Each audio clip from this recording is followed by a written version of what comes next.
السلام عليكم ورحمة الله وبركاته أعزائي المتابعين.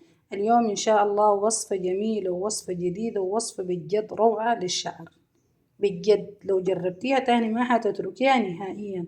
أول حاجة بتغوي بصيلات الشعر، بتشيل القشرة اللي في الشعر نهائيا، بتطول الشعر طول مبالغة، بتكثف الشعر بتخليه كثافة ظاهرة.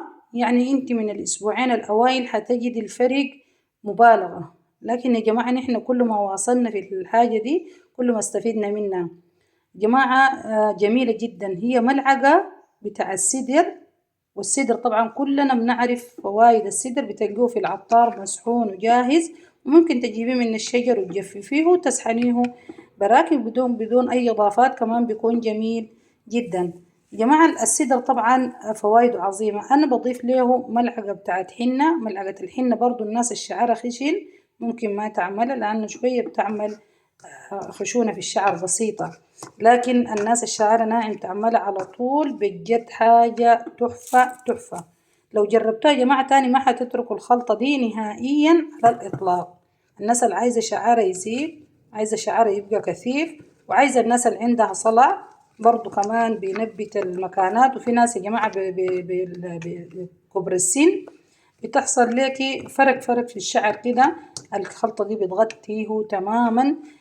طريقة الاستخدام طبعا سهلة زي ما شايفاني، بعجنه بموية عادية، موية من الحنفية عادي، بتعجنيه خفيف، وبعد ما عجنتيه بتحطيه على الشعر لمدة ساعة أو ساعتين لو ما طالعة.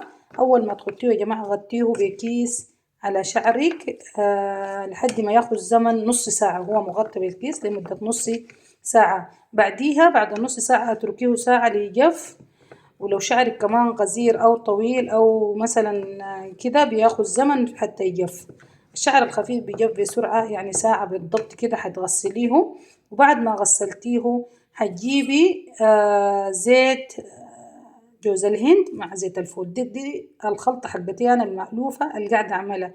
زيت جوز الهند مع زيت فول عادي، تخلطيهم الاتنين وتمسحي بيهم شعرك. بعد الخلطة دي، الخلطة دي يا جماعة الأسبوع الأول استخدميها 3 مرات في الأسبوع، وممكن مرتين يكفي جدا. الأسبوع اللي بعده برضه مرتين. بعد الأسبوعين الأوائل بتظهر ليكي الفرق وبتظهر ليكي النتيجة، بجد نتيجة جميلة جميلة جميلة. انت جربيها وبعد أسبوعين اتركي لي في الكومنتات تحت عملت لك شنو. بجد حاجة روعة يا جماعة، حاجة روعة. إن شاء الله يا رب الطلبات كمان تعجبها وتنال إعجابها.